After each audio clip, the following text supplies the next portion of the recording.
Adam, their wives, community members. First of all, it's nice to be back to visit. It's nice to be back.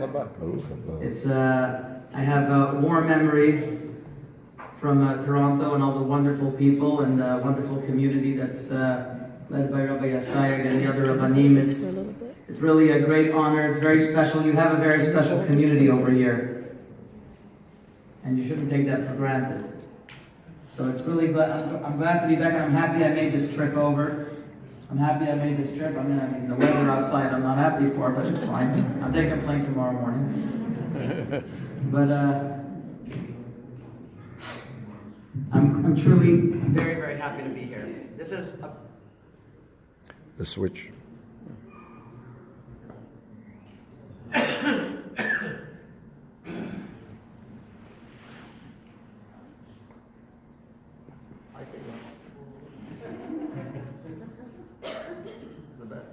Did I do something?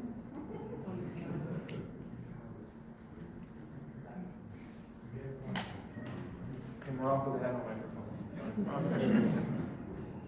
microphone. His father is one of the prominent Moroccan Rosh Yeshivot in Bnei Brak.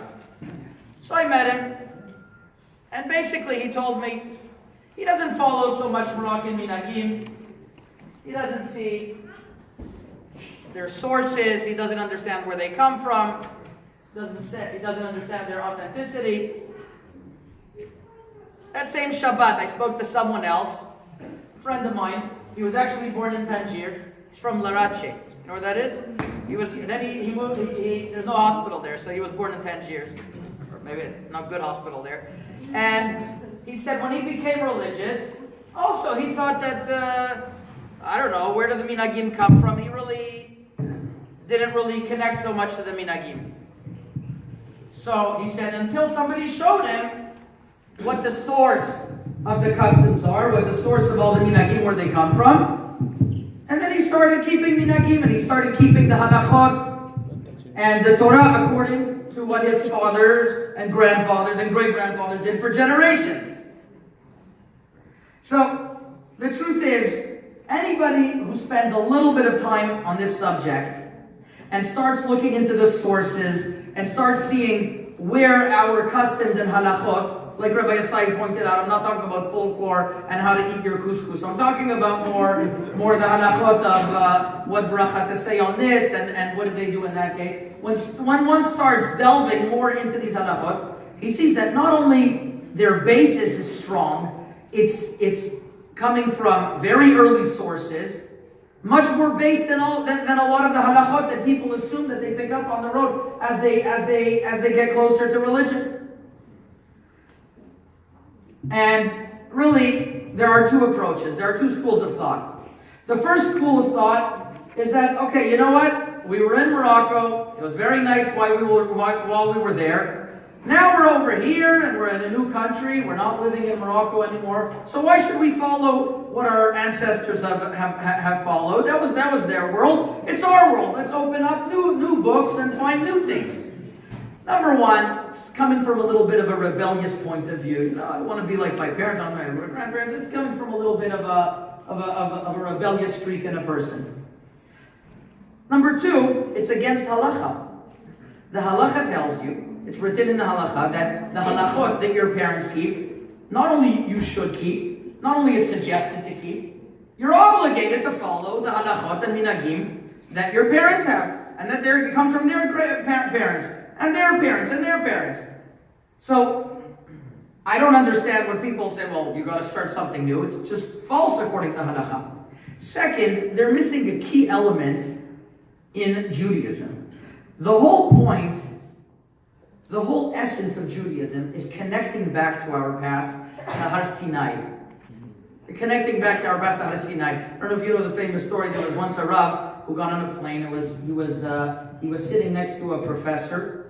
Not very, I don't know if he was Jewish, or if he was religious, atheist or not. It sounds like he was an atheist, and they were speaking, and the rabbi had his beliefs, and this professor had his beliefs, until the rabbi had a lot of grandchildren, and some of them were on the airplane, and they kept on going over, Saba, what can we get for you? Saba, what can we get for you? And this professor was looking, he says, I can't get my grandchildren to say hello to me. And you have your grandchildren going over to you? He says, well, listen, professor, you believe the more you go back that you come from monkeys.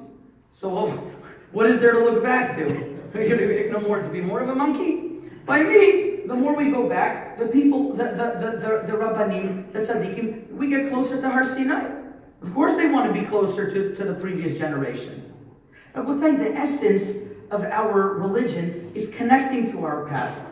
And once we validate, we understand, we see the wisdom in our forefathers, we see it's not only that, there's much more.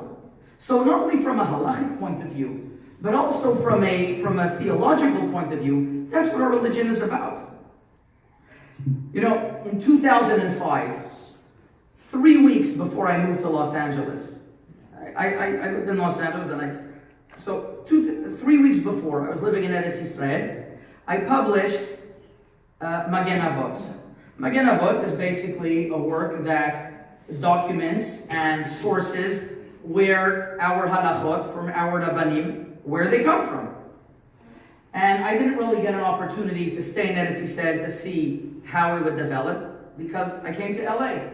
And in LA there was different issues. People weren't exactly dealing with those issues, they were dealing with other issues. Whether the surf is up that day, other issues. They weren't dealing with those issues. So I didn't get to see with the proper development in Eretz Yisrael. But from what I was told, people were thirsty to connect back to their minhagim. And not only my book, there's many other books in Eretz Yisrael that came out that started no less than a revolution. People in Eretz Yisrael started coming back and following their minhagim. Synagogues started opening up, the different communities we would get questions all the time. We want to follow our minhagim.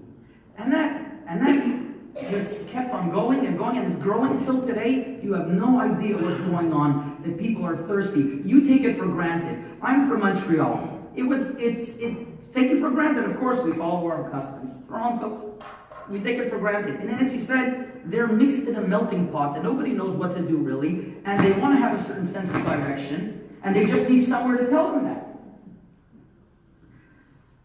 Around 2006, I told myself, I'm going to start translating this in English. Why not? I'm here. I don't have the time. I'm not the best writer in English, although my mother-in-law is an English professor. But she wasn't going to edit. She wasn't going to translate my book. It's not a good idea. So I told myself, I'm gonna come in and start finding somebody to translate in English. So I found someone, started translating in English. I got the seed money to do it.